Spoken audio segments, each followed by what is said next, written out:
জাহান্নামে এলাম, তাহলে শোনো জাহান্নামীরা কেঁদে কেঁদে দ্বিতীয় নাম্বার বলবে ওয়ালাম নাকুনু তুইমুল মিসকিন, আমরা দুনিয়াতে মিসকিনদেরকে খাবার দিতাম না, আমরা দুনিয়াতে ইতিমদেরকে খাবার দিইনি, আমরা দুনিয়াতে অভাবীদেরকে খিলাইনি। মিসকিন কাদেরকে বলা হয়? যারা দুপুরে খেলো, রাত্রে খাবে, সে খাবারটুকু তাদের বাড়িতে নেই। মিসকিন কাদেরকে বলা হয়? তাদের বাড়িতে দুপুরে খাবে তো রাত্রে নেই, রাত্রে খাবে তো সকালে নেই।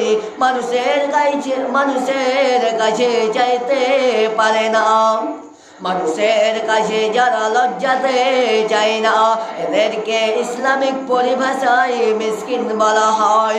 তো দ্বিতীয় নাম্বার জাহান্নামীরা কেঁদে কেঁদে বলবে যে আমরা দুনিয়াতে অভাবীদেরকে ক্ষুধার্ত রেখেছিলাম, আমরা দুনিয়াতে খাবার দিইনি, অভাবীদেরকে ক্ষুধার্ত রেখেছিলাম, অভাবীদেরকে মিসকিনদেরকে খাবার দিইনি। দ্বিতীয় নাম্বার জাহান্নামীরা কেঁদে কেঁদে বলল যে আমরা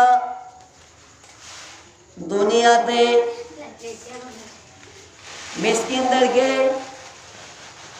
খাবার দিইনি, অভাবীদেরকে ক্ষুধার্ত রেখেছিলাম, এর কারণে আল্লাহ তাবারক তাআলা আমাদেরকে জাহান্নামে দিল।